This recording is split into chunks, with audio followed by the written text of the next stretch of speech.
కాకినాడలోని తూరంగి గ్రామం నుంచి కరప మండలం వేళంకి గ్రామం వరకు రూరల్ ఎమ్మెల్యే పంత నానాజీ ఆధ్వర్యంలో 300కు పైగా వచ్చిన ట్రాక్టర్లతో రైతులు భారీ ర్యాలీ నిర్వహించారు. ముందుగా ప్రధాని నరేంద్ర మోదీ, ముఖ్యమంత్రి చంద్రబాబు, ఉప ముఖ్యమంత్రి పవన్ కళ్యాణ్ చిత్రపటాలకు పాలాభిషేకం చేశారు.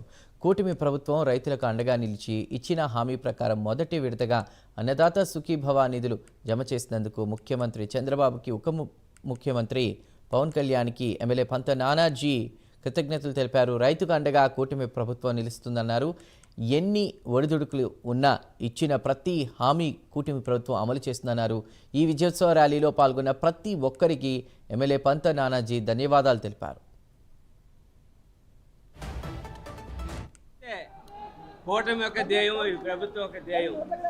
ముఖ్యమంత్రి చంద్రబాబు నాయుడు గారు, అలాగే ఉప ముఖ్యమంత్రి పవన్ కళ్యాణ్ గారు, అలాగే పైనుంచి మోడీ గారి ఆశీస్సులతో ఈవేళ మేము ఏదైతే రైతుకు భరోసాగా నిలబడతామని చెప్పామో అది భరోసాగా నిలబడడం జరిగింది.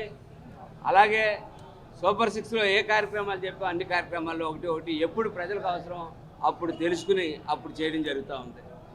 రైతు యొక్క ప్రధానంగా రైతు బాగుంటేనే రాజ్యం బాగుంటుంది అన్నది ఈనాటి చెప్పింది కాదు, పూర్వకాలం నుంచి కూడా చెప్తున్నటువంటి సామెత. కాబట్టి రైతు శ్రేయస్సు ప్రథమ ధ్యేయంగా పెట్టుకున్నాం.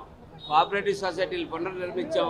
ఎక్కడికక్కడ రైతుకు అందుబాటులో ఆర్ఎస్కే కేంద్రాలు పునర్నిర్మాణం చేసుకుని పేరుకి పూర్వం ఏదో ఆర్బీకే ఏదో పేరుండేది, పూర్వం ఏదో పెట్టి మాత్రం పెట్టి దాంట్లో వైసీపీ పార్టీ యొక్క నాయకులు కూర్చునేవారు.